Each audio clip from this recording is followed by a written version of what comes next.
Facility Emergency Broadcast. Warning. This is a Level 5 emergency containment announcement. The anomalous entity designated SCP-049, also known as the Plague Doctor, has breached primary containment. The entity has entered multiple facility sectors. Multiple personnel casualties have been confirmed. All non-essential personnel are ordered to evacuate immediately and proceed to the nearest secure shelter.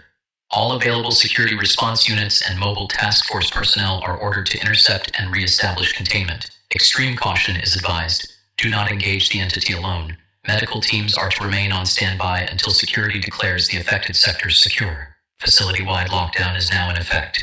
Blast doors are sealing. Access to the affected sectors has been restricted. Remain calm. Follow all emergency evacuation procedures and await further instructions. Repeat. SCP-049 has breached containment.